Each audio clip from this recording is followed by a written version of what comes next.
Either the rapture didn't happen, or we're all going to hell. Put your hands over your nose, try to ignore that burning smell. Hello, my name is Dan. My pronouns are he, him. I'm running a game called Rising Tide. This is a Paragon playset of my own design. And I am playing with these fine people. They're going to introduce themselves briefly and then their character. By the way, we went over our safety tools before we started the recording. We are using 3 safety tools, and those are X-Card, Open Door, and Lines and Veils. By the way, this game is being played as part of the Gauntlet online gaming community. Matthew, my friend, can I put you on the spot to introduce yourself and your character? Oh yeah, I'm ready. Hi, I'm Matthew. I go by he, him pronouns. I am a writer and critic of games, of video games in general. And today I will be playing Oscar Chakrabarty, a former geoscience engineer and now a member of this motley crew of eco-terrorists. Let's call them eco-terrorists. It fits. Yeah. You said you were formerly in resource extraction. Yeah. Interesting. So you switched sides. What do you have a sense of what the precipitating incident was that caused you to switch sides? Oh yeah. So this is a guy who, took up engineering, all the fancy degrees, and ended up signing up with a company to help do like fracking and mining and all of that stuff that corporations love to do to get the juicy fossil fuel bits lying at the heart of the earth. And I think. I'm not really an expert in geosciences or energy extraction, but I think we can all at least abstract a little bit of that detail and say that as he in the years that he spent making a lucrative bank for himself and for the company, he acquired an illness or a disease associated with that stuff, and that sense of ticking clock and guilt has sort of like made him consider, maybe I should repent. That might be a thing I should be doing, and that's why he's here. I'd like to think that there's also a little bit more to it than just that ensures at least a little bit of loyalty to the cause, but otherwise that is the precipitating incident. Just like, oh, my life choices have consequences. Oh. That is fantastic. You say his talent is slippery, which I think is sort of a nice pun, given his background in oil. What do you mean by slippery? That his online handle on Call of Duty is loot and plunder. No, I'm kidding. By slippery, I mean like this is a man who manages to weasel his way through social or legal means out of like the consequences of being of legal and judicial like penalties, that kind of stuff. And the way I imagine it and play is just kind of this, there's like a lot of people like make these social charm characters, and I don't think of this guy as being particularly charming, but he's very good at just being like the one man who gets away. Right. Yeah. I also like that his that you've made his complication illness, because it's like the one thing he can't get out of, right? Like if you're sick, you're sick. So great, Matt. Thank you. That was awesome. Shane, you are up. Can you introduce us to yourself and to Kara? Yeah, my name's Shane. I use she, her pronouns. I've been playing on the Gauntlet for 1 year this weekend. So it's a nice anniversary. I'm going to be playing Kara Rossi. Kara, for a long time, really believed that the system could deliver environmental justice. She worked very hard as an environmental lawyer. She won some big cases that she thought would really make a difference, really bring some of these big polluting companies to heel.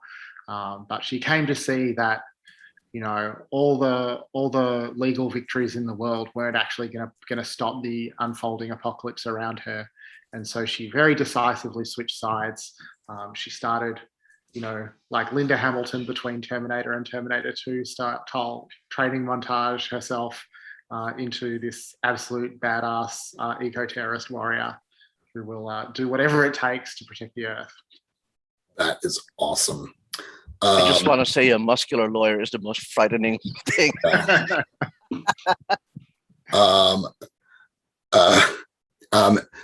We talked a little bit about this before we started recording, but you chose holds grudge for her complication.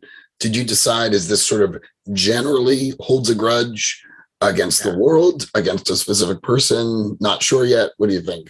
Yeah, so I think that like she just has a general sort of grudge holding personality. Not against the world, but it's easy for her to form a grudge against someone, and she holds onto it for a long time.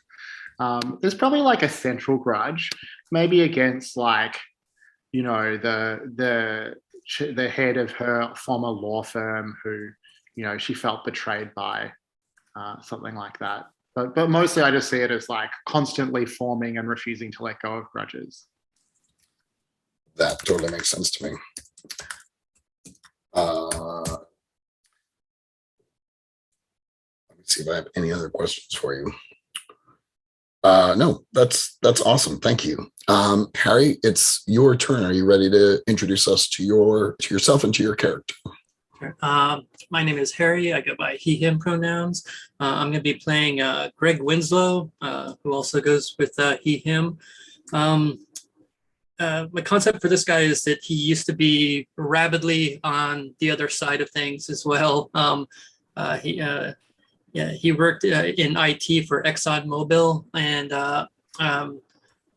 he would go out of his way to make fun of people who stood up for the environment and stuff like that. And he mainly did it to piss off his teenage daughter, who was rapidly on the left side, and tying it to his complication of heartbroken, because what happened is she got sick leukemia and passed away. And she left a letter, and in that letter, she asked him to open his eyes and to, change the world for her. And so he went completely overcorrected, way far on the other side. So now all he wants to do is burn them down any way he can. That's what a great backstory. I'm trying to think if I have any questions for you. Does he have any remaining family, or was the daughter the last? He has an ex-wife, but it's the same as anytime when you lose a child, probably, is that he just broke down and lost all connections to that previous life, and just probably has no contact with her or anything like that. You said your value is revenge. Can you talk a little bit about what that means to Greg? Yeah, he joined this crew because they can strike at the people that that represented his old life, and he wants to destroy anything that has anything to do with his old life. So that's like in all the old companies. So yeah, he really wants to see the world burn, at least on that side. That's great. Very cool. Thank you. And Mark, you are up. Hi, I'm Mark. I use he, him pronouns. I'm playing Jackson Rodriguez, who also uses he, him pronouns.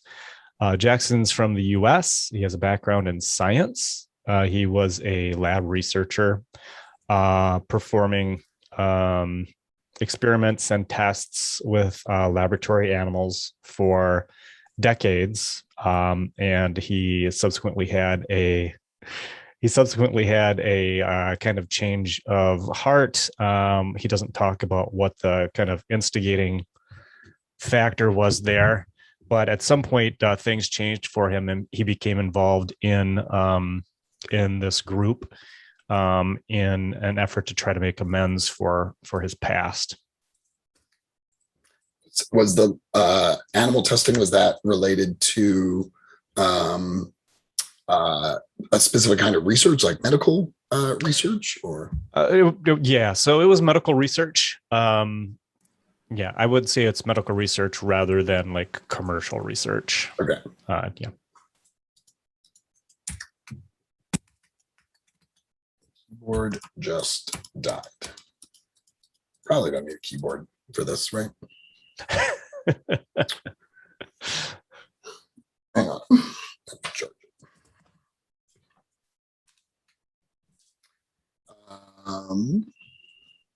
Let me just see if I have any other. You said haunted by past. Is there something in particular that? No, I think it's the decades of time that he spent with these animals and growing attached to animals in some way that he was also doing medical research on. Without, I don't want to go to a place where something's lined here, but yeah. Was it rodents? Was it primates? It was primates. Yeah, okay. There were a lot of primates involved. There we go. All right, that sounds good. So we're going to go now back down the line and talk about bonds. In this game, you get 2 bonds each. And once again, this is a currency that you'll spend during a contest to add more dice to your pool, right? So it's everything about this game is what can you spend to add dice to the pool. So Mark, for Jackson, based on the things that you've heard, what character do you think you might have a bond with? Well, I think that Jackson's main goal is probably to get into Kara's top 3 grudges. But I think that it makes sense in some way that that Jackson has a connection with Kara, and Kara was former attorney. Maybe you were like an expert witness for one side or the other. Does that feel? Yeah, that would be fantastic. That would work for me. What do you think, Shane? Is that all right? Cool. And again, technically you get 2. So between Oscar and Greg, what do you think? Okay, so let's see. I'm just going to put Kara on here. Man, I think that we know that Greg worked. He was an IT guy. He worked for. Was it ExxonMobil? Did you say? Okay. I think that they met at some point regarding. There are lots of different ways to go with it, but they worked together at some point, and I think Greg was crushing data for Exxon, crushing data on a project. Maybe this is before he worked for ExxonMobil, if that's acceptable. Maybe in your earlier years, crushing some data for the lab that Jackson worked for. That sounds great. Harry, you're up. You can just add Jackson's bond if that's easy, or if you have some other ideas. The one with Jackson works. Definitely could be from the old days. Maybe just like a surprise reconnection in this group. You know, just a strange like coincidence that we ended up in the same place. For the second bond, I always have problems with this one. I would think for his outlook, since he's very he really wants to work on the revenge angle, something with Kara as well, because she looks like she's a person who kind of can handle herself, and he's trying to pick up as much information as he can, because his talent was a paintball player, so he has like a basic understanding of tactics, very basic. So he's trying to emulate maybe under her wing, if that's all right with you. Yeah, I was going to suggest a bond with you anyway, so that works for sure. Love it. Thank you. That was great, Harry. And Shane, you're up. So what do you think? So I think that Kara definitely has a bond with anyone really motivated by revenge. So I think Greg is going to be the first one. And then I don't know. I mean, I want the second one to be Oscar just because I want Oscar to be like tied in a little more through these bonds. But I don't know that I have a specific idea about what that bond would be. Matthew, do you have any suggestions? I do have one. I think during her time filing cases, the company that Oscar worked for was one of them, and time and again, Rossi and her firm lost those cases, and it wasn't. It was very often due to things that Chakrabarti had a hand in, and I think since then, Chakrabarti has been more forthcoming about supplying information and documentation in Rossi's way. And while it is helpful, it's also kind of a little bit too little too late. So there's this sense that Chakrabarti is like giving information to kind of placate Rossi, while Rossi's like, I've got my eye on you. You think you've turned, you say you've turned over a new leaf, but like, I don't know. You're still a slippery asshole. Yeah, that's awesome. Love that. Kara's at her two. Perfect. So Matthew, you are up. 2 bonds. The bond that the bond that we described with Shane was literally the bond I was actually about to offer to Carla. Cara. Okay. I keep thinking of Carla because the brand of wine, Carla Rossi. Let's see. So I wanted. Is that okay? I will offer that my bond is with Cara, for the same reason cited about this sort of like tense push and pull of rivals to reluctant allies kind of thing. Awesome. And then I think we got 2 Gregs. I think I want to have a bond with Jackson, but I'm not sure yet how to describe that. If Mark has any ideas, that would be key.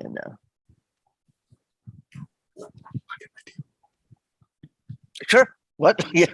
Please. What if Jackson was researching the illness that Oscar eventually contracted, and Oscar, in your desperation, reached out to Jackson at some point just to see what the status was of finding a cure for whatever this thing was. Well, I like the idea. I think for the sake of convenience, I will coin a surname _S syndrome at a later point in the hour so that we can name the disease. It could be the Mueller Hashimoto disorder, I think Mueller Hashimoto would sue our ass. There is a Hashimoto's. It's a thyroid disorder. Oh. Whoa! Wow. All right. It's funny. I personally have one of those _S syndrome things. So they're all over. Everybody's got one these days. So. Your surname's Brown. It's inevitable. Well, it's not Brown's syndrome, but it's not Dan Brown syndrome. You know what? It's a nightmare. It is a nightmare to have Dan Brown syndrome. Let us come to the ship. So there's two other things. That was fun. I enjoyed talking about bonds. There's 2 other details I want to get on paper. One is the ship itself. Let's talk a little bit about the ship. And then the other is your captain. Holy moly, time flies when you are saving the world. So I'm going to shift up my order a bit and maybe Shane put you on the spot. Talk to me a little bit about the ship in terms of its kind of configuration. Is it big? Is it small? Is it like a repurposed industrial ship? Is it a repurposed military ship? What do you have in mind for what your ship is? Yeah, I I mean, I think it's pretty small. Like, I don't imagine there's much crew beyond the four of us. The reason that I'm drawn to that idea is that it seems like there's a bit of a recurring pattern that we've all kind of abandoned more like corporate or corporate style jobs in favor of environmental terrorism. And that's the kind of bond maybe that the group shares. So Love it. I don't imagine we have a large crew along with us. I don't know. I mean, I don't really know literally anything about boats. So No, me neither. No. like a small boat, yeah, probably some sort of like ex-military surplus. That's definitely what Kara would have tried to like obtain.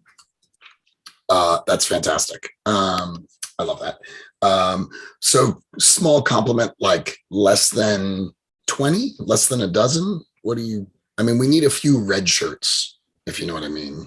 Like, Yeah, I think like a dozen or so would make sense. love it. That's great. That's the smallest ship we've done. And Harry, where is the ship's primary port of call? Would you say where do you all mostly? You're largely American. 3 out of the 4 of you are Americans. Where do you feel like the ship mostly works out of? I think maybe to tie it back into your idea of sunken cities on the palette or whatever, something on the southeast coast. It doesn't have to be Florida, but I'm picturing Florida be like almost like a third missing or something at this point, or something pretty severe like that. It could be a port out of there, or maybe a little bit up farther north, maybe like South Carolina, somewhere in that area. Yeah, that's great. Is that okay with everybody? Cool.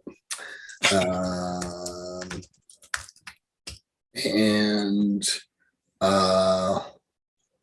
Mark, what special technology or what cool technology does the ship have? Keeping in mind that we're not going to science fiction, but again, with sort of largely current tech, maybe slightly futuristic tech.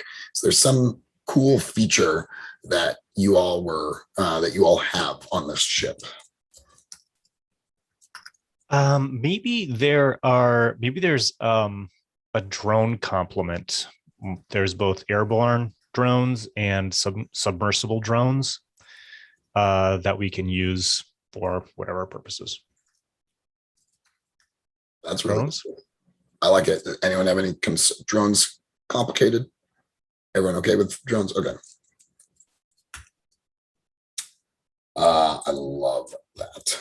We are going to have so much fun with that. And so let's talk Captain. Let me just see if there's anything else. Yeah, let's talk Captain. Matthew, who plays our captain?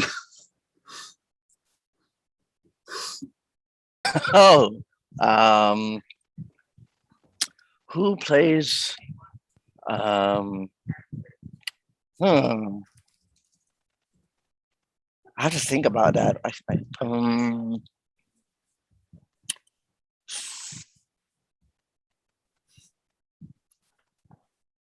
My brain's going a blank now, but I keep maybe let's not do it in terms of actors, but are they do that? What's their background? Where are they from? Are they also kind of a person who switched sides? Because that feels like, as I think it was Shane was saying, I think that's sort of drawing you all together, I was thinking something along the lines of the stuff that you've been talking about, both in this session and in past games of Rising Tide. Something like a merchant marine type person who's kind of has not really been involved in eco-terrorism before, but also is not a corporate man. I kind of see them more like as a gray, a graying person who sort of like makes like he's neutral, but isn't actually. He's kind of like, I guess, our Yoda, our Obi-Wan Kenobi, but without the, you know what I mean? Like this is a man who spent his life in the ocean for so long that he's kind of adrift, adrift from the sort of like forces that have, made our lives a disarray. Yeah. Yeah, that if Shane says she already has a grudge against this guy, then Perfect. I'm leaning into this. Then I mean, maybe it's played by Ewan McGregor. Like if we're gonna go Obi-Wan, like better Jude Law. I don't know. Jude Law aged really well. Like I'm thinking, so it's like slightly kind of gravelly, slightly crusty. Is like seagoing. Like it's kind of hard to tell where the salt is because they seem like there's salt everywhere. Is everyone okay with that sort of general outline? Yeah, that feels right. Shane, do you have any ideas for like maybe a little bit more description about what this person looks like, how they dress, that kind of thing? I mean, I just imagine like this very old and weather-beaten, like Fair Isle sweater, like pulled up high around the neck. Yep. Are they American? Well, when you said Ewan McGregor, I started imagining a Scottish accent. So, Scottish is good. Is that all right? Yeah, I like Scottish. Scottish people seem sort of salty and grumbling, so he says stereotypically. Mark, name ideas? Sorry to put you on the spot for names, but no, yeah. Well, I think since we're kind of going along the lines of Scottish person, have we already decided? Have we established this is a male? We've been using male pronouns, but I'm happy to go more Catherine Janeway than, If we're already started down that path, that's fine. Okay. Robert Carlyle, yeah, that'd be. I'd love for it to be Robert Carlyle. Let's see, and looking for a name. Oh yeah, Scotty McScotterson. All right. That's possibly the best one now. So let's go with Logan for a first name. Nice. And then if anybody has like a Scottish surname that you want to just blast out there, go for it. Otherwise, I'm going with a Mac of some type. McGavin. Logan McGavin. Yeah. Feels right. Okay. Or Walsh. We can go with Buchanan. Go Walsh. What is it? Matthew, what were you thinking? I said Logan Walsh or Logan Buchanan. Yeah, those are good too. Let's go with Logan Walsh. Or you could go with all three names, Logan Walsh Buchanan. Yeah, you could. You're right. No, that's perfect. Actually, maybe he's got one of those hyphenate names that sometimes like British or like, English upper class people have. So maybe it's, Logan Walsh Buchanan. Yeah. Love it. Okay. I also love that Carlisle is just the right level of actor visage that can sort of recede and but also intercede in the background and foreground. Yeah. Added to the NPCs tab. All right. So that feels good. I say we actually, Harry, hardest question. We need to name the ship. First, Scottish captain. How about the Morrigan? Yes. I don't know what you said, but it sounds great. The Morrigan? Yeah, the Morrigan. Morrigan. Oh, nice. Very close to me. As as an Asian, that is much better than anything I could come up with that is Scottish, because I would just think the Loch Ness monster. Fantastic. It's got a green serpent painted on the side. We also think all Americans are cowboys. Or, I mean, I think that Morgan is Irish, but I don't know. I think it probably fits. All right, friends. I was thinking to dive in to a mission and maybe try to do the first contest. I'm going to do one of the missions that I've not had a chance to play yet. Technically, this is still a play test, so we're all still learning and trying things out.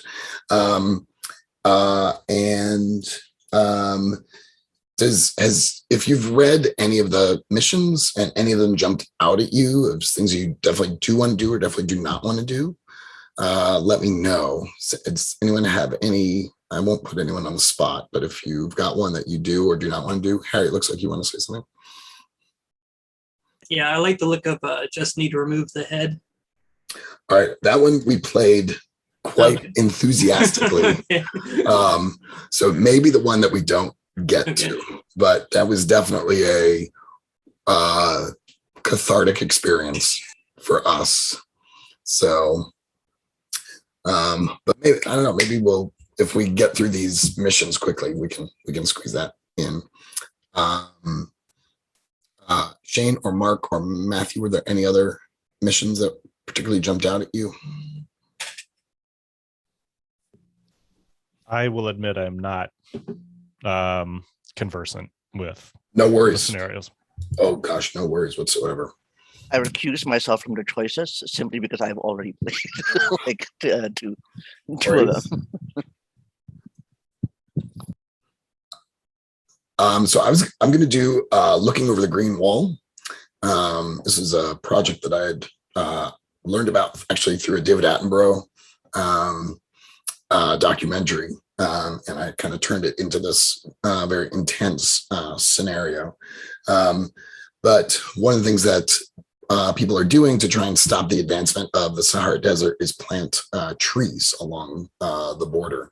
And so activists are planting trees at the edge of the Sahara, and they've, in my scenario here, planted well over 1 million trees, but there's a local militia in the Sudan, the People's Justice, and they see this international and UN-backed project as a threat to their sovereignty, not to mention their smuggling and trafficking.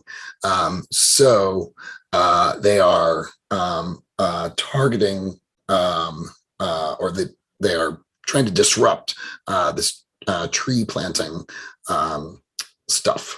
project. The People's Justice has targeted a village about 750 kilometers inland from the Eritrean coast. And so you need to make your way to this village from the port in Eritrea. So we just spent a lot of time talking about the ship, but you're going to end up spending most of this mission on land out of necessity. So that's kind of the setup here. I've got a few background questions I'm going to start asking folks. Shane, I think I'll start with you again. What arrangements do you all make to get from the port to this village, 750 kilometers inland? And I assume that we're I'm not sure if this is what you're asking me or if this is a reasonable assumption, but we're taking some of the crew along with us, or do the crew stay with the ship? Like, what do you, I mean, the four of you go. Mm-hmm. Do you feel like bringing some crew along is necessary? What do you think? Okay, I'm going to take Mark's lead there. Yeah, we're going to bring along a few crew members. So I think that we're just like hiring a couple of panel vans. Sorry, I'm not sure if panel van's an Australianism, to like drive out there. When you say caravan, you mean like a recreational vehicle, a big van? Sorry, I meant a panel van, like a panel van. Okay, perfect. Like yeah. Yeah.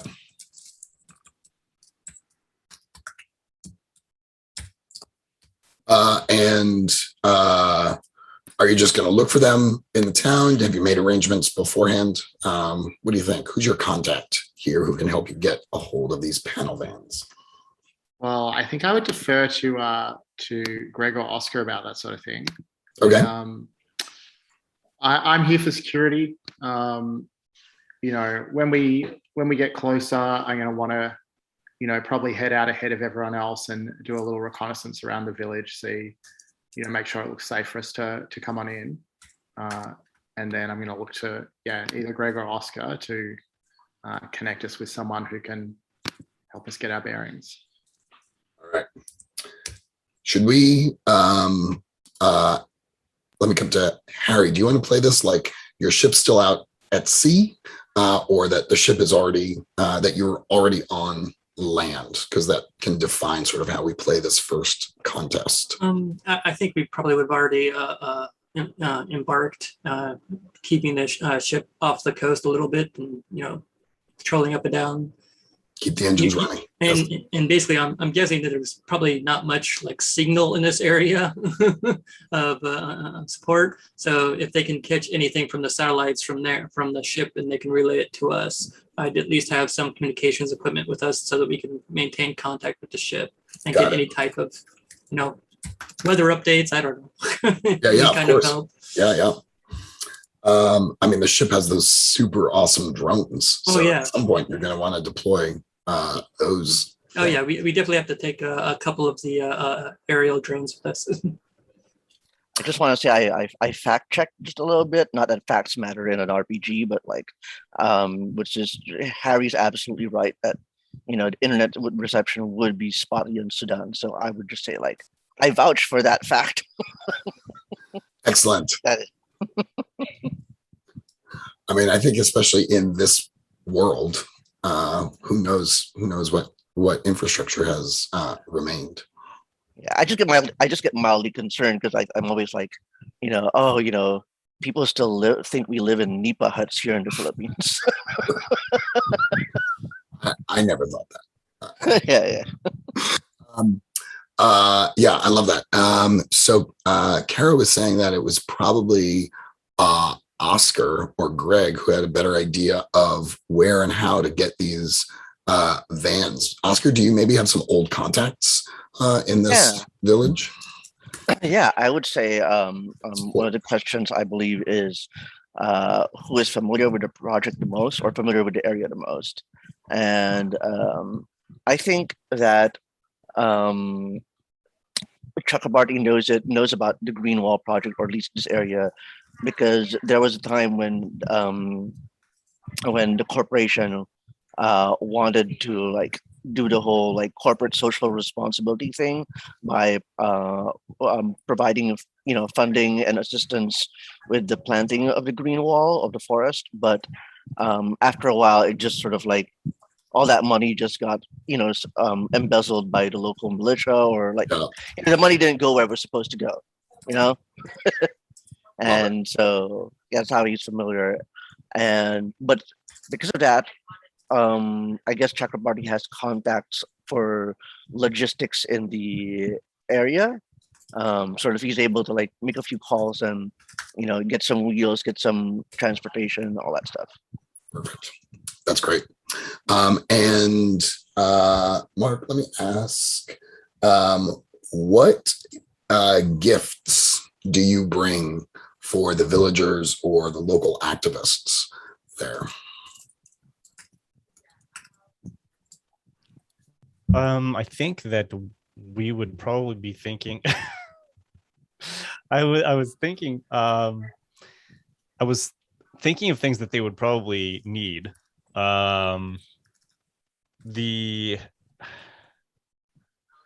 I think for the village, the people who live in the village, we would bring some food items that they normally can't get their hands on, or that are difficult to get their hands on because of present circumstances.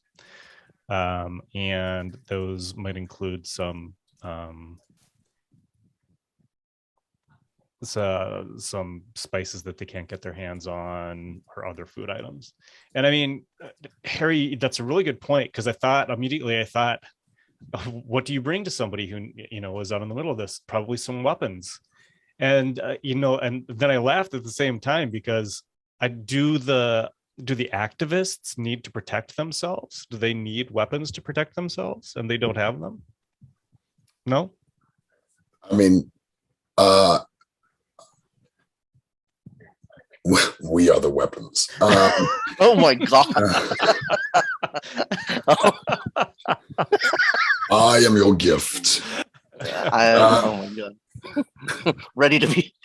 I wasn't looking at the camera, and I thought, like, is that a fascist superhero talking? This 3 white people show up, and they're like, "We are the gifts." Yes. Yeah. For fuck's sake. I wonder if, in my imagination anyway, the activists were somewhat pacifist, right? They weren't. That's cool. And in a sense, they're the People's Justice isn't really targeting the local population. They're just being disruptive. So, okay. Yeah.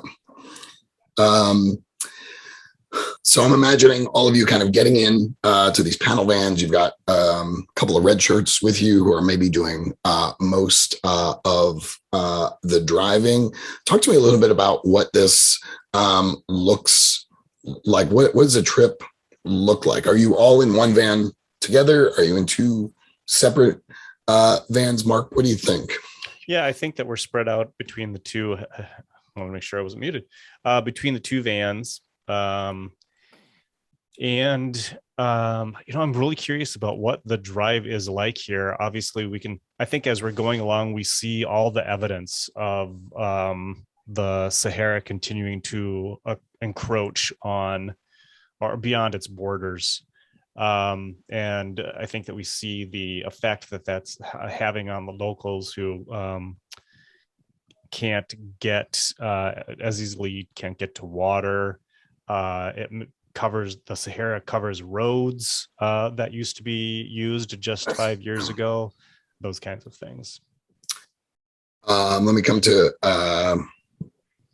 Matthew. Who is Oscar sharing a van with? Excuse me. You mean like of the other characters? Who's in the van with you? I think he would be in the van with Jackson.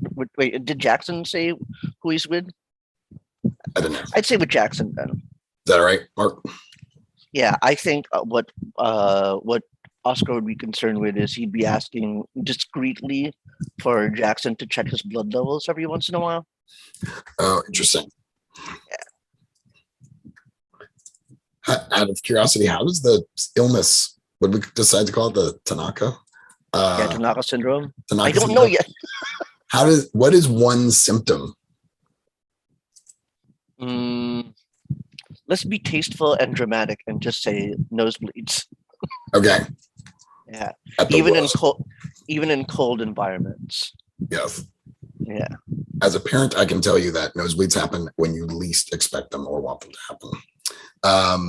Personally, for me, it's always when it's incredibly hot. Right. Yeah. So, and dry. So, yeah. I wrote down check nosebleeds. That's not check symptoms. All right. And who am I up to? Shane, you must be in the car in the van with Greg. Are you driving? Greg driving? One of the red shirts driving? What do you think, Kara? Yeah, definitely one of the red shirts is driving. Okay. What do you and Greg talk about while you're driving these? So, Greg, if this is good for you, I think that I would try and get us playing some cards, like just sort of passing the time kind of activities. Yeah, that sounds good. It's something to try and take the edge off.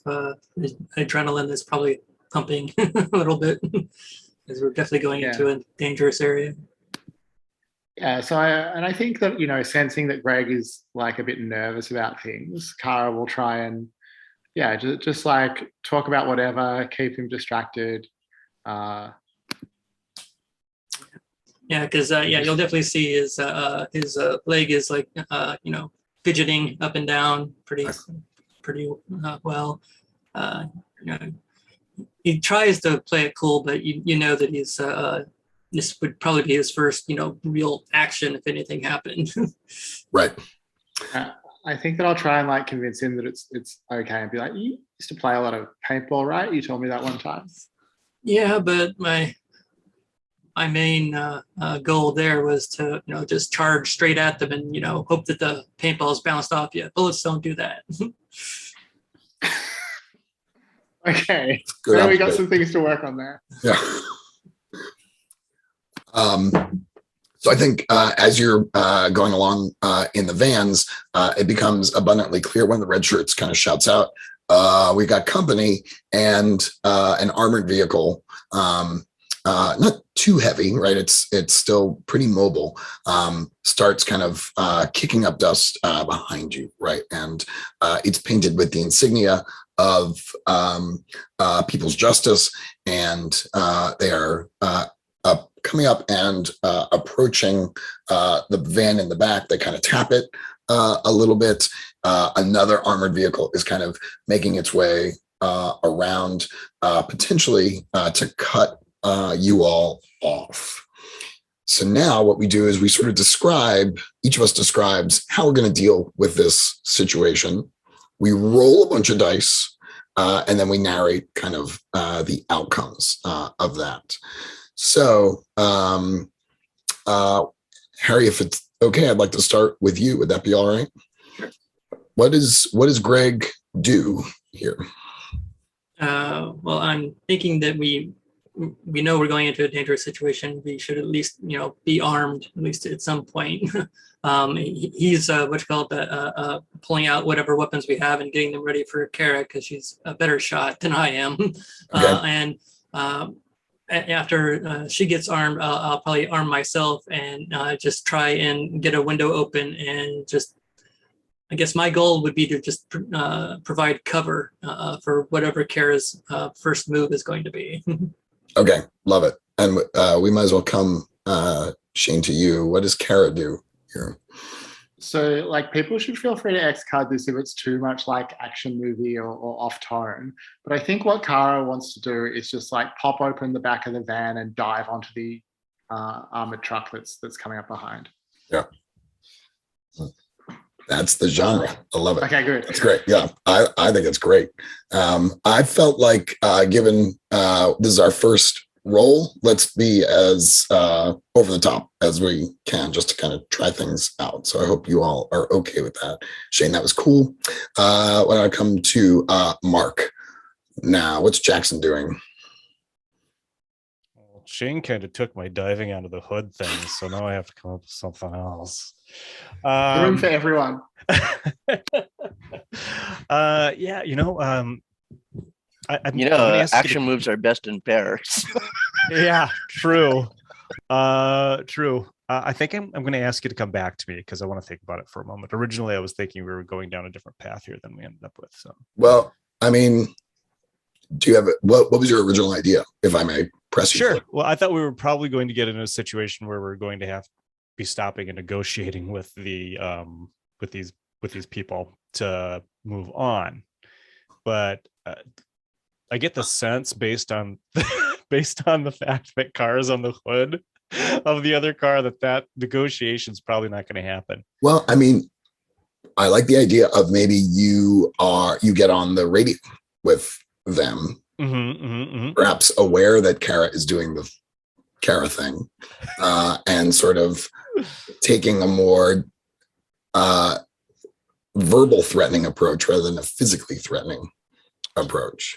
I mean, I'll plant that. You do if that works for you. That's an idea that occurs to me. Yep. If that's an option, that's what I am going to do. I'm going to attempt to dissuade them from pursuing us. Okay. Verbally. Awesome. Matthew, tell us about Oscar. First of all, I was going to say that I was going to do something like what Mark suggested, but that's okay. I can roll with it. In this sort of like situation, we're we're basically what are we? We're on the road driving, and we're being chased by a bunch of dirt bags. Is that what's going on? That's exactly right.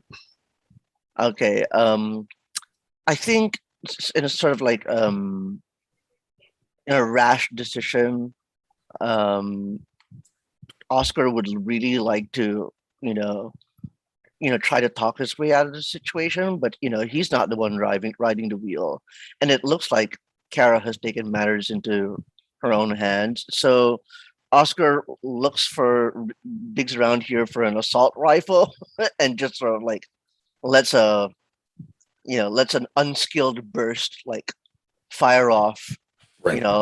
but he's aiming for the wheels. Okay. Yeah. All right. Nice. Yeah. So let's do the mechanics now. So what'll happen is I'm going to call for this is obviously a combat and tactics scenario. I'm going to roll some dice to set the difficulty level, and I will tell you what that number is once I roll it. I'm in the dice roller. I will post the URL.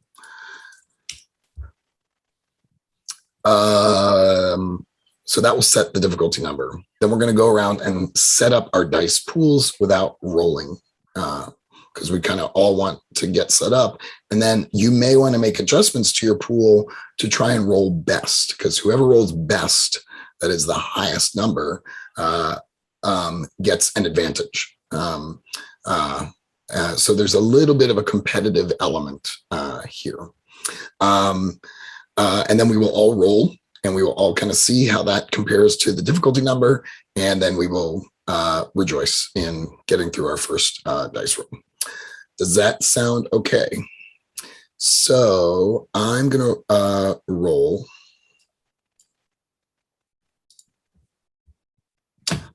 All right. So I rolled 3d8 to represent this militia unit. And I take the highest roll, which was a 5, and I add the strife level, which is 5. So basically you are all trying to beat a 10. So I'm going to go, just since this is our first roll, I'm going to go down the row. My suggestion is, as we talk it through, you click the dice to add it to your pool, and then just kind of sit on the dice roller. I'll go down in character keeper order and help you all build your pool. So Matthew and I have been through this dozens of times. So I will start with Matthew. You get your engineering, your function die automatically. So that's a D6. Talk to me how your value plays into this. I'd say,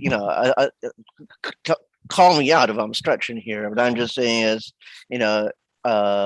if these guys are going for us, we're going for them. It's just mano to mano, trading it off. And I think that, that's just being fair and equal in all things, terrible. Works for me. So Right. That's another D6. We've called this a combat and tactics. So that's another D6. Mm-hmm. And now you can spend one of your strengths to add a D4. Yeah, I am going to spend my luck. Love it. So now you add a D4. Yeah. We don't have any momentum yet. Since this is our first contest, I didn't ask about complications, but maybe from now on, before I roll, I will ask, does anyone want me to add a complication die? Can you mark any of your assets? I don't think any of these are relevant, but if you haven't thought. Well, I clearly don't have a gun permit, that's for sure. So.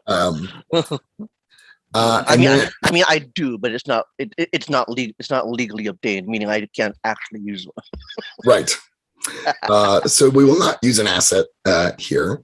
You can then spend a bond to add their function die to your pool. So since you are in the car with Jackson, I could see this being a legitimate spending of that bond if you want to use that now. Yeah, sure. I would say, that's definitely a thing, since we're are working together in this one. So that gives you another D6. All right. And then the last choice that you can make is whether to mark stress. If you mark stress, you can add another domain die to your pool, and I would assume that that's the D8 that you want to add. Yeah. I wasn't really thinking about maxing it out, but like definitely for Oscar, this is not ideal, not a situation he is prepared for. So I'm adding that 1d8. All right.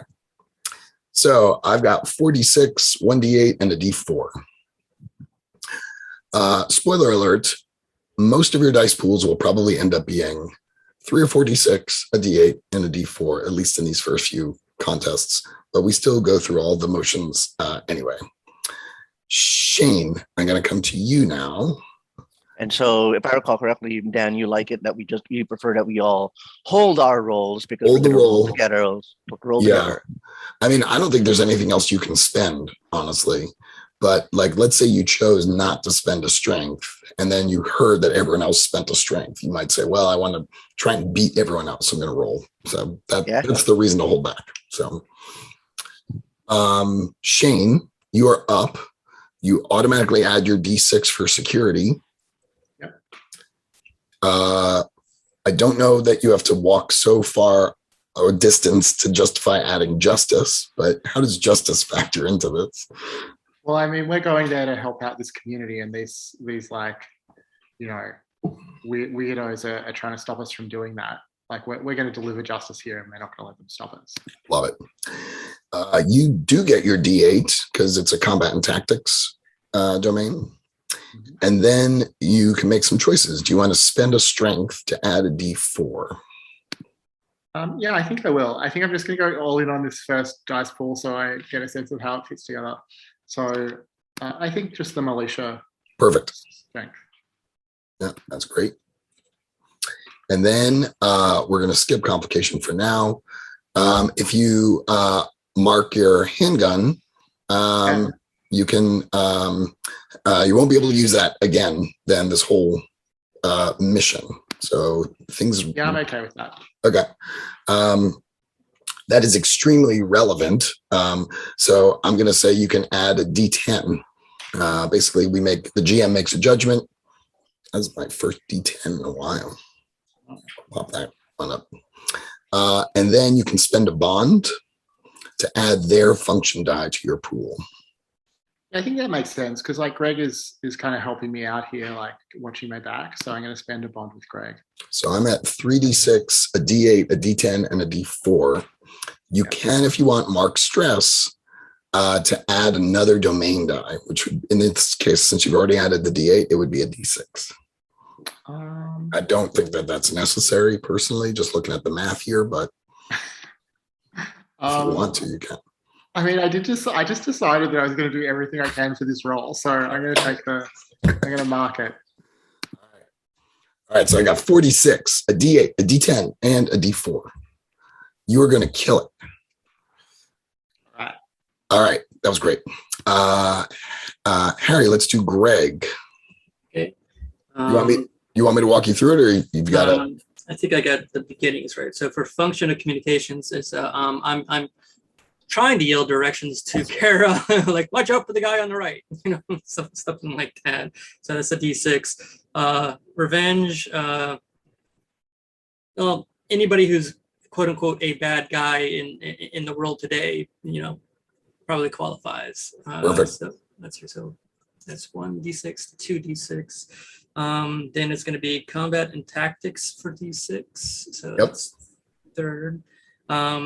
For strength, I think I'm just going to throw luck in there just for the D4. So it's luck. And then for bond, it would be the bond with Kara that I'd spend for a D8. So I've got 3d6, a D4, and a D8. Yeah, you don't actually have a bond with Kara. You have bonds with Jackson and with Greg. Oh, no, I thought I'm Greg. You are Greg. Yes. Yeah. That was my bad. I think I was going to type that in. Yeah, I know. There we go. Oh, it's my bad. All right. So I'm at 44, 4d6 and a d4, and then you can mark strengths to add the d8. Okay, so the bond is a D6 and not a D8. That's correct. Okay, sorry. Okay, so 46 and 1d4, and then a stress for A d8. D8. All right. Yeah, So- I might as well spend the stress. So Shocker. Okay. We're at 46, a d8, and a d4. Yeah. okay. All right. Hold on that. And Mark, it is up to you. So we could build the dice roll, but I have a question. Is support an option within this playset? I don't exclude it. Okay. As the GM, I personally don't like using that. I feel like everyone should play a role in the and part of the game is to kind of think about, well, how am I contributing to this, even if it's not my strength. One of the previous sessions, if I can just take a little detour, we had a guy, I'm trying to remember, I think Blake was playing this person who ended up staying back on the ship or something.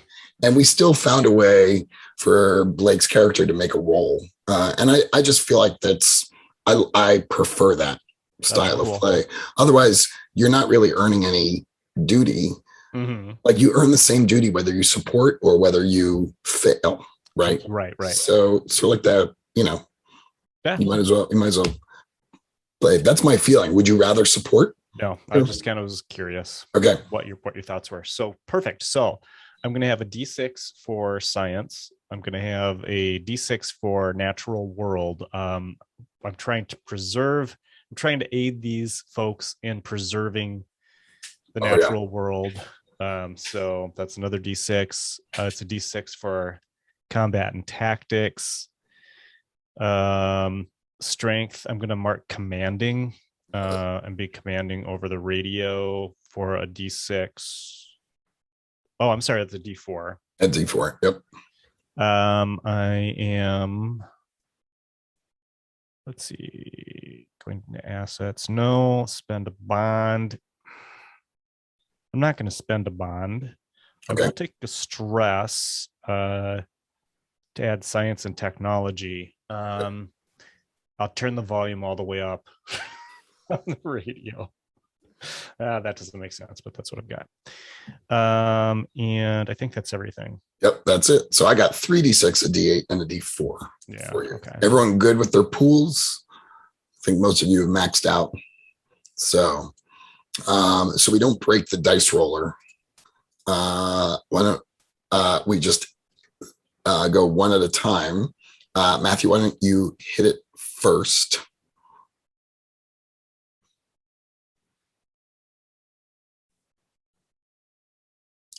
Sorry about that. The mic. Let's see. All right, let's do it. Bang. Big money. Big bucks. No whammies. Good roll. So here's how this works. We take the two highest and we add the D4, whatever it rolled. Two highest are a 5 and a 6. So that's 11. And this is the only game where I actually have to write down your results so I can remember them. So plus 1 is a 12. Nice. Oh, yes. You're trying to beat a 10. So you at least succeeded. We'll see if you rolled best. I believe, Shane, you are next. Don't you hit roll?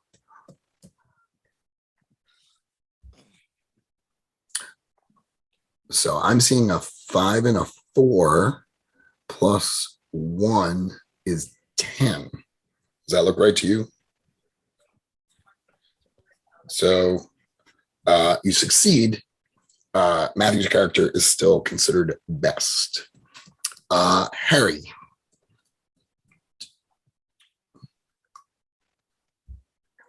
Oh, look at your D8 and your D4 showing up. Wow. So I'm seeing 11. I'm seeing a 15. Not bad. Off the charts. And Mark.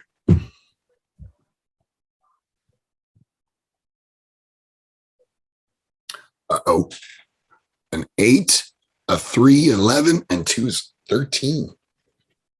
Ooh.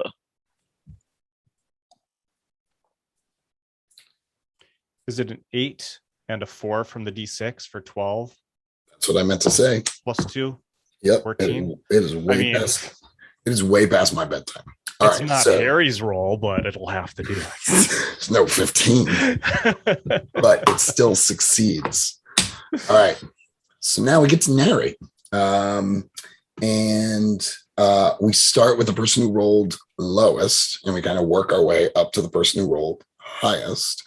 All of you succeeded. So whatever's happening, like it all goes really well for you all. Let's mechanically distribute duty first. So all of you get 5 duty, half of the difficulty, except Harry, you get all 10 duty points. And this is a new mechanic that I have added, which I'm very excited to test. Line 23-24 in the character keeper, you can see momentum. You can mark the first momentum box under the D6. And that gives you, Harry should mark that. Just Harry should mark it as the one who rolled best. Here we go. Yeah, so the person who rolled best gets this added bonus of now you've got some momentum behind your actions, and that's a die that you can then add to your pool in the next contest. So Shane, going all in, and you did succeed. So talk to us about what does this look like when Kara jumps onto the armored vehicle? Yeah, so I think that she like dives on, manages to hold on as they try and swerve and throw her off, throws open the door and dives inside, punching, using the handgun, not to shoot anyone, but to knock people out, to knock them around, to threaten, things like that. She's not trying to kill anyone here, but she's going to take control of the vehicle. Love it. That's so great. So by the time all this is done, there's a bunch of unconscious people's justice folks around, and Kara is driving the vehicle. Yeah, maybe one of them's like in the sand outside. Love it. That's great. Fantastic. All right. So Matthew, it looks like you are next. Given the action that I declared, that means when Oscar takes out the assault rifle and just goes wild, see the bullets hit the dirt going and it just creates a nice little arc that hits one of the tires square, and I think that other armored vehicle just careens out of control and is taken out of action. And when that happens, Oscar looks at the rifle sort of quizzically, and it's like, these do work, but he doesn't say it out loud. He's just kind of in disbelief, basically. Right. Yeah, we see the reaction shot. Yeah. Yeah. Sort of bites his lip, and it's just like, I see the appeal kind of thing. Awesome. That was great. Mark, you're next. So I think that we see Jackson on the radio in the panel van, and he is speaking with he's communicating directly to whoever's in charge of the 2 vehicles, and he has seen what Kara has done in taking over the one vehicle, and I think he says it. You best cut your losses at this point. Stop your pursuit, or you're going to end up like that other vehicle that we now have. Nice. Yeah, and I'm wondering if, because we did engage in a little bit of diplomatic stuff and we have disabled their vehicles, that maybe the next scene that we play, you all get a chance to sort of interrogate them, or at least talk to them a little bit. See with that, because you've made this encounter with them, or you've made this contact with them. That was great. Harry, bring us home. Okay, well, basically he's just sitting there in the back of the van with his pistol out, kind of doing a play-by-play of what Kara is doing to the other guys. Like, great elbow. Whoa, yeah, you get that. Okay, you got that guy. Okay, you got that guy. All right, and he's just trying to keep her covered, and not to you can X card this if you want to, but not to take away from what you did. But one of the guys that you thought you knocked out actually isn't fully knocked out, and he's coming up with a gun, which as you're in the driver's seat, and I'm like, and I put a bullet right between the guy's eyes, and I'm a little bit shocked that I actually hit the guy. Nice. That was great. I think everything sort of comes to a halt, right? Kara's disabled or taken control of the one vehicle. Oscar shot out the tires of the other vehicle. The red shirts kind of bring the panel vans to a stop. You are still, a fair ways from your destination. But night is starting to fall, and you've got several of the People's Justice militia kind of captured. You, I think, are a bit torn. You don't want to leave them stranded here in the middle of the night, but also they did try and attack you. So that is where we are at. I made a small mistake. I had changed mechanically, I had changed the rules so that everybody should get 10 points of duty. Sorry about that. And that the advantage that Harry gets for rolling best is that he gets to mark momentum. So that's where we land there. Harry, I'm going to put your duty in. And Matthew, I'll do yours since I'm right there. And that is where we will stop for now. Hold on, let me just look at one thing.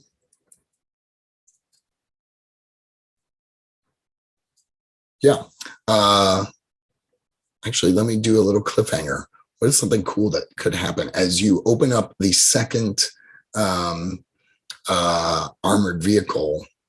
Maybe you see someone in there that you recognize. Anyone have any ideas who that might be? Former? I got an idea. Oh, go.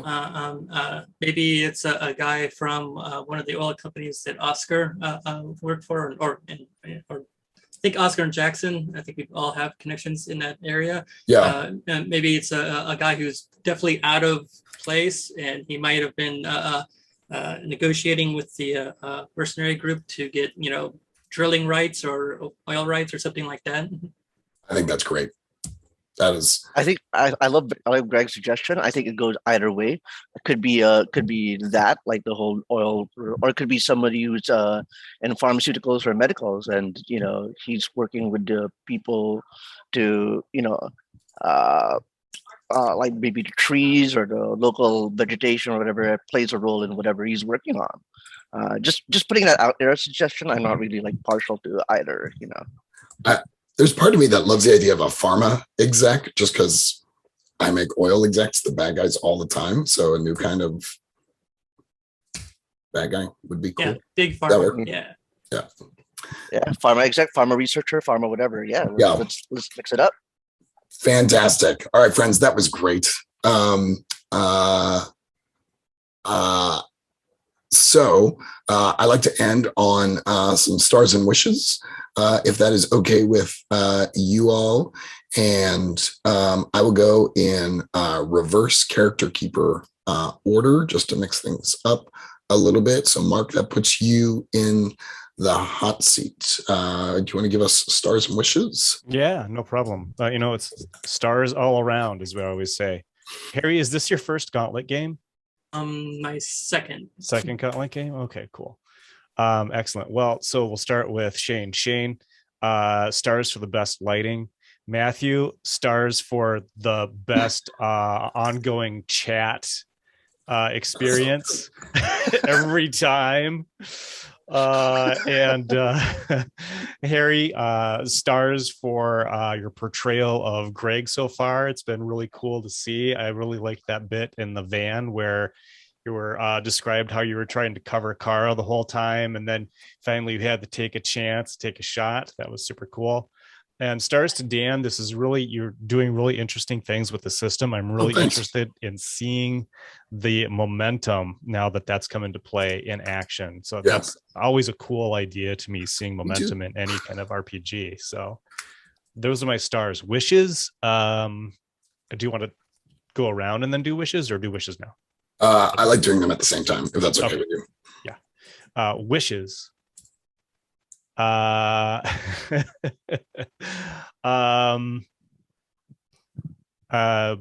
think I just want to see more of the same. I want to get involved kind of with the locals and see kind of what effect the two battling sides, both the pacifist eco-terrorists and the People's Justice, what effect those two groups are having on the local villagers going forward. Sweet. That was great. Thank you, Mark. Harry, is this your first Stars and Wishes, or did you do Stars and Wishes in the previous game? Yeah, I did it in the previous game. Okay, great. I'm not really great at it, but I'll give it a shot. It's stars all around. It's a new group, just getting to know each other mostly. Everybody did a great job. Shane, you put out a great idea at the beginning of the game of throwing conspiracy theories in, and that's actually just going to feed right into my wish of what I want to see going forward is seeing what kind of conspiracy theory can creep into this little mission here. I just want to see what it is. And also the system, because I'd only just read the first edition and stuff like that, and I was really wondering how it was going to work out. It felt a little bit fiddly when I read it, but seeing it in action, it works. I mean, I'm kind of pleasantly surprised, and I can't wait to see how good we get as the sessions go along. That's great. Yeah, it is 100% fiddly, and I've done that, like, it feels like 100 times. I've walked people through building a dice pool, and my home group, we played for months, and I still had to walk people through how to make a dice pool. And one of those people is my wife, so I had to be very patient with them. So yeah, that was great, Harry. Good job on Stars and Wishes. Shane. Yeah, I had a really good time. I'm excited about this setup.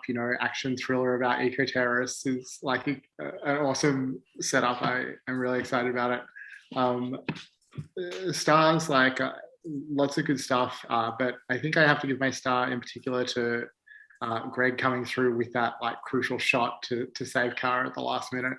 That was both super on genre, you can really see that as a scene in a movie or a TV show. But also, obviously, I was happy that my life had been saved. So, nice all around. Two wishes. One is just I'm excited to learn more about these characters and see them interact.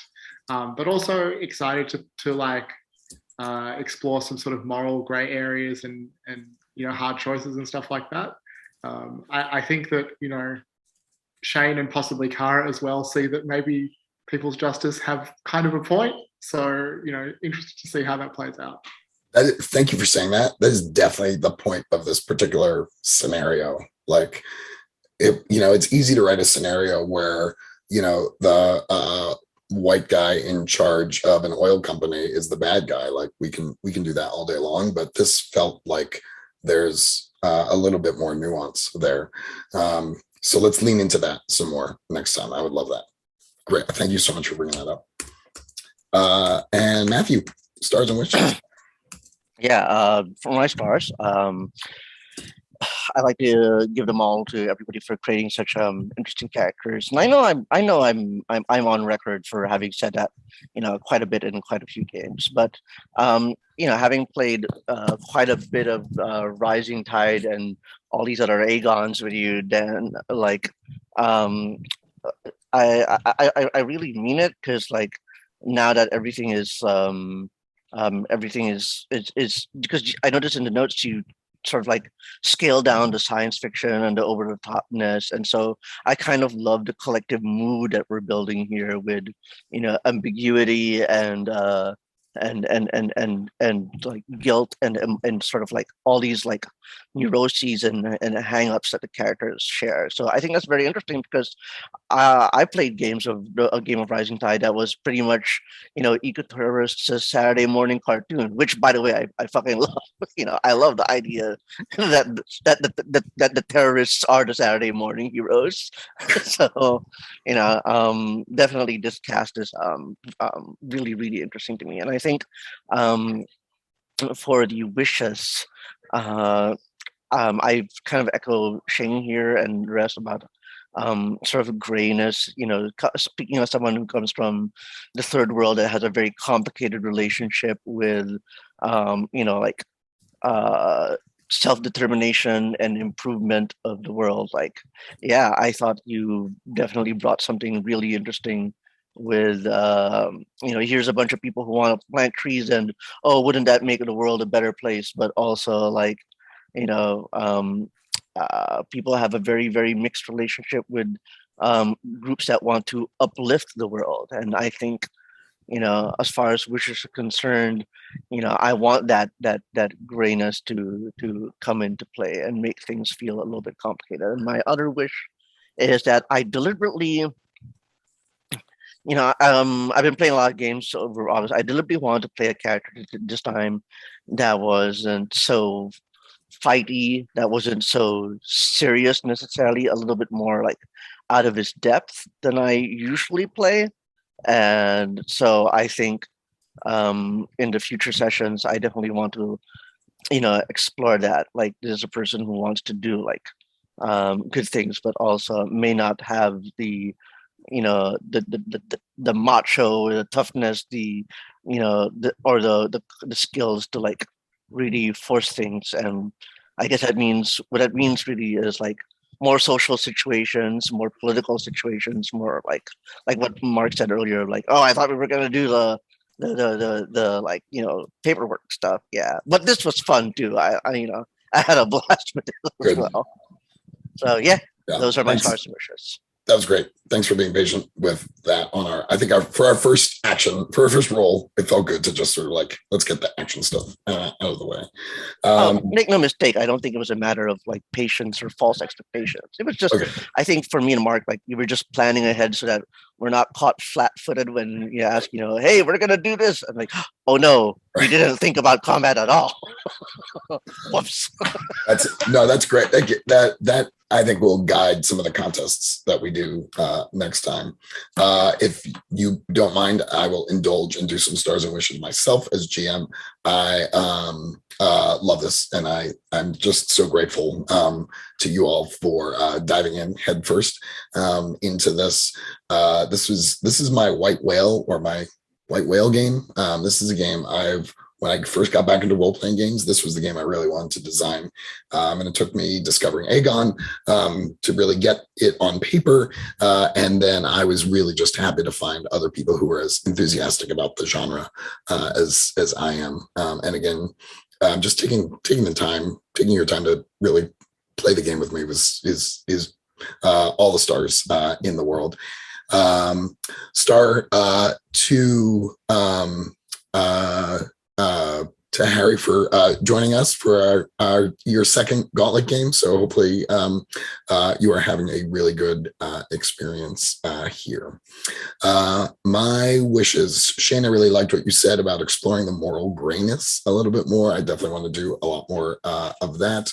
I also want to be accountable. Shane, I might have gotten a pronoun wrong earlier in our session. I apologize for that. I'm going to try and be better about that. Thank you for your patience with me.